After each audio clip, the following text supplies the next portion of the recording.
the key. Let's be the change that we want to see. Hello. Well, thank you so much for the wonderful introduction, Barbara. It's great to be here. Please, the floor is yours, Christian. Great to have you here. Thank you so much. Good morning, good afternoon, good evening, everyone, wherever you are in the world. It's wonderful to be with you. Hopefully soon again, indeed, in person. For now, the private plane of Zoom and WebEx and other platforms being our opportunity, as we just discussed. I have the pleasure to take you on a journey from my own reckless teenagerhood to something that we identified as the key trait of people who seem to live really purposeful, meaningful lives. So to do so, I started out as a reckless teenager in Heidelberg, a small city in Germany, very beautiful, romantic, highly recommended for honeymoons and things like that. And I probably held the unofficial world record of how many dustbins you can knock over on your way to school. And one day I wasn't so lucky anymore. I smashed into 4 parked cars, all cars completely destroyed, including my own. And I will never forget the policeman who came to the scene and who said, "Oh my God, he's still alive." So this idea that I was supposed to be dead, that stuck with me, and it brought up all these weird questions. If I would have died, who would have come to my funeral? Who would have actually cared? Was it all worth it? Did I do anything meaningful? And at that point, I only had depressing answers. And it took me on this intense search for meaning. And I started reading this wonderful book, Viktor Frankl's Man's Search for Meaning, which is all about the question of how do we find meaning in crisis. And what I realized when diving deeper into the question of meaning is that what I enjoy doing the most is connecting people, connecting ideas. And what I found fascinating on this journey is, as community builder, entrepreneur, social entrepreneur, and later as researcher, is that the most purpose-driven, successful people, they seem to have something in common, which is that they see something in the unexpected and then turn that into unexpected positive outcomes. They cultivate serendipity. And so the question was, hey, is there a science-based framework for cultivating serendipity? Can we build a muscle for it? And can we work that muscle out similar to how we go to the gym and do other things? And so when we think about serendipity, just a couple of examples to be on the same page. Here, any ideas what on the bottom left? Any guesses in the chat? Can you guess what that might be? Any ideas? So this, a couple of decades ago, right, a couple of researchers were giving people medication against angina, and they were trying out a couple of those medications, and they realized that there was some kind of movement happening in male participants' trousers. And they said, "Oh my God, that's unexpected, right?" And some of us might think, "Oh my God, that's embarrassing, right? And let's hide that. Let's try to get rid of this side effect." They did the opposite. They said, "You know what? That's unexpected, but there's a lot of men in the world who might have a similar problem in that department. So why don't we develop a medication around this?" And this is how unexpectedly Viagra evolved. Now here, this is another example, a company I've been working with in China. They produce refrigerators, washing machines, and they received calls from farmers. And the farmers called them up and they said, "Your washing machine is always breaking down." "Well, why is your washing machine breaking down?" "Well, we try to wash our potatoes in it and it doesn't seem to work." So what would we usually do? We would probably say, "Well, don't wash your potatoes in a washing machine, right? It's not made for that. It's made for clothes." Well, they did the opposite. They said, "You know what? That's unexpected. But why don't we build in a dirt filter and make it a potato washing machine?" There seem to be a lot of farmers in China who seem to have a similar problem. And that is how unexpectedly the potato washing machine emerged. Now, another example, if you have hand movements like I do, where you kind of consistently spill coffee, imagine that situation in a coffee shop where you spill coffee over someone and you somehow sense that kind of connection. You don't know what it is. You just sense there might be something there. Now you have 2 options, right? Option number 1 is you just say, "I'm so sorry, here's a napkin." Then you walk outside and you think, what could have happened had I spoken with that person? And then option number 2 is you just say, I was in my head, you start a conversation, and that person turns out to become the love of your life or your co-founder or your next investor. The point here is our reaction to the unexpected. What we do in this unexpected moment shapes a lot of the outcomes that happen, which of course was extremely relevant also during COVID, where we saw breweries, for example, unexpectedly turning into hand sanitizer companies because they realized that they could use the alcohol in different ways, and a lot of other inventions and innovations that happened from this and other life-changing moments. what all these examples have in common is that in all these examples, there's some kind of moment happening where some kind of situation, something unexpected happens, right? Some kind of trigger.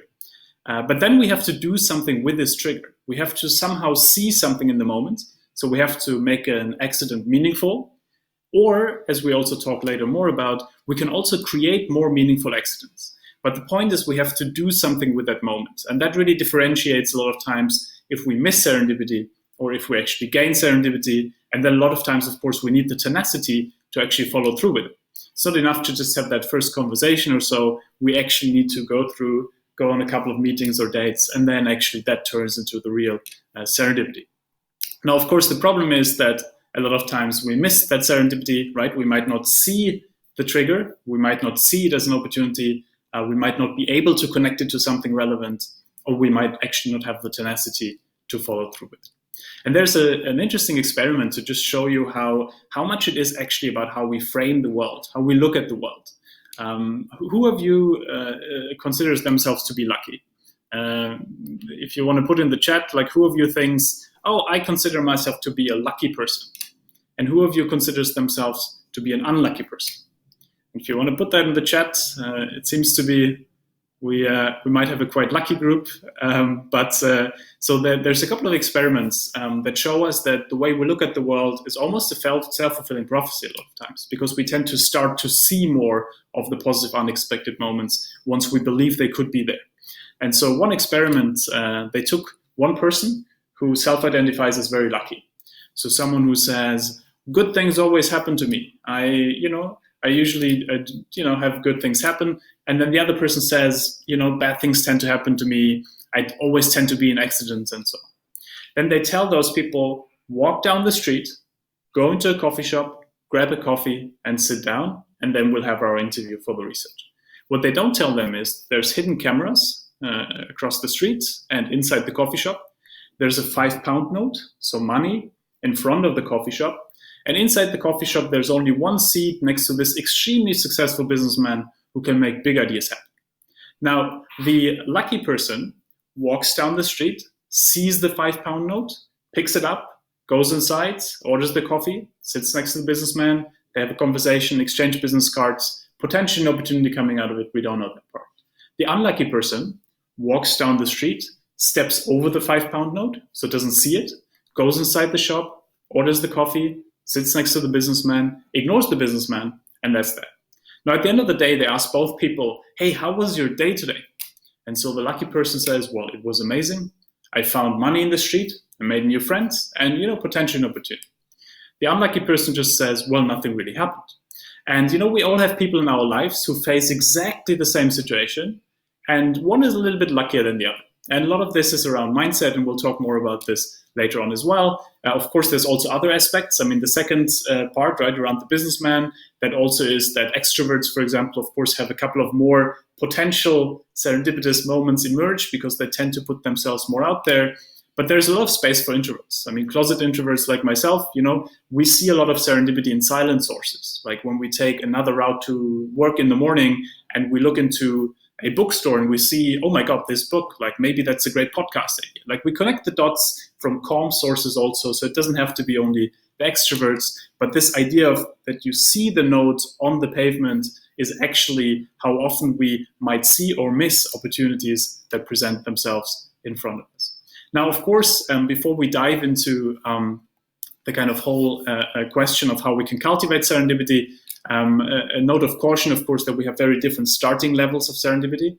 A lot of my work is in sub-Saharan Africa, where if you're a kid somewhere in the Cape Flats in Cape Town, of course, you start out as a very, very different level than if you're here in New York and in the West Village and you have access to education and everything else. And so while we work on mindsets, of course, we also have to work on societal constraints and on leveling the playing fields in terms of potential serendipity that people can have. Now, what are some of the things that hold us back from having more serendipity?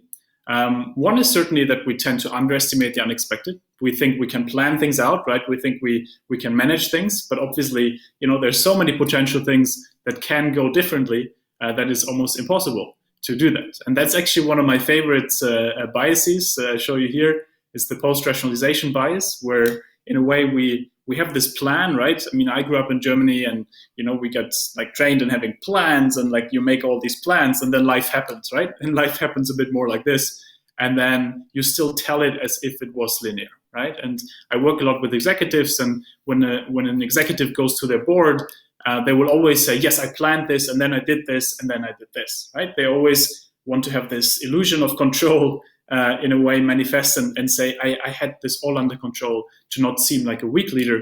And of course, we do very similar things with our CVs, right? We would say, yes, I wanted to do this, and then I wanted to go into this industry, and so on. But actually, of course, a lot of times it was much more unexpected like this. And one of the key purposes of this work really is to say, you know what? It's not a weakness. It's not a weakness to turn the unexpected into positive outcomes.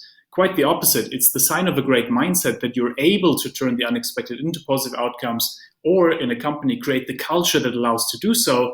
It's actually a sign of weakness that you have to pretend that you know everything, even though everyone knows that that's not the case. And so a key purpose of this work is to say, instead of saying, oh my God, we didn't see this and this coming, like in this, the example of the washing machine, yes, nobody saw that coming. But actually, instead of saying, oh my God, that was just passive and something we didn't control, no, it was an active approach to leading during uncertainty, because you said, you know what, I want people to look out for unexpected information, because customer needs will change so quickly, other things will change. So in a way, it's a sign of a good mindset to be able to spot these things and make it an active thing. And that's really the difference between blind luck, right? Luck that just happens to us, and smart luck that serendipity is about. Smart luck we have to work for, we have to connect the dots, and if we can create a culture and a mindset around this, then actually we can do a lot of things in life and make them happen. There's a lot of ways of how we can do this, of course, and for the sake of time, I will only very briefly touch on a few of those, and would of course be delighted to continue that conversation. One of my favorites is to set hooks. Setting hooks means, thinking a little bit about what are the key interest areas that I have at the moment. In my case, for example, I'm very excited to think about how can the serendipity mindset become part of curricula around the world and organizations around the world, and then essentially trying to seed that into every conversation and trying to set and cast those hooks. And that's especially, when this dreaded "what do you do" question comes up.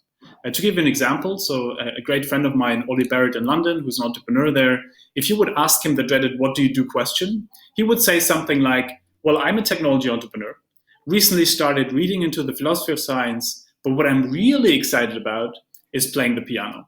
So what he's doing here is he's casting 3 hooks where you could be like, oh my God, such a coincidence. I've been started to host piano matinees, you should stop by. Oh my God, such a coincidence. My sister is teaching on the philosophy of science. You should join and give a guest lecture. The point is that every conversation, every interaction is an opportunity to seed some dots that other people can connect for us. There's a lot of other ways. One other that I'm a big fan of is redefining situations. So instead of thinking about this is exactly the budget I need, this is exactly the resources I need for this and this event, to really think about what is already here and how can we make the best out of this. There's an amazing organization in the Cape Flats in Cape Town. They have a low-cost education methodology. And when they go into other low-resource communities, instead of asking, what do you need, they say, what is already here? And how can we build on this? So they look at they look at an old garage and they see a training center. They look at a former drug dealer and they say, wow, this person will be extremely resourceful. They will have a lot of social capital. If we can turn them into a teacher, we can turn the whole community around.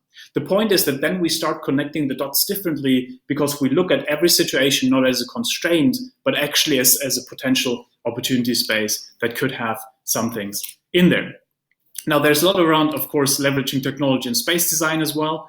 The traditional water cooler moments, of course, happen less in a digital environment. So at the moment now, it's a lot about doing that virtually, for example, via random coffee lunches, right, where everyone puts down a couple of times they're free in the week, and then they get randomly matched within an organization, within a community. So to recreate these water cooler moments that usually lead to the wonderful serendipity that we all miss. But most importantly, it's really about saying, let's develop a certain sense of direction. Where approximately am I going?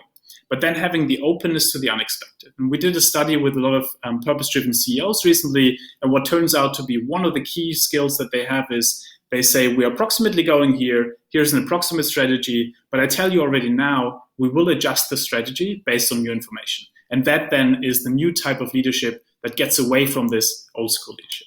Now, to wrap this up, what all of this really is about philosophically is that, at the end of the day, we cannot always choose the situation we're in, right? But we can always choose the response to a situation. And so between that stimulus and our response, there's a space. And in that space is our power to choose the response and to really create growth, freedom, and serendipity. And that's really what the serendipity mindset is all about. It's really about saying, hey, at the end of the day, we somehow have to see that there's so much we can see, but also there's so much potentiality. And we can set hooks to create more meaningful accidents, but also we can train our mindset to make accidents more meaningful. With this, thank you so much for watching and for listening. Thank you so much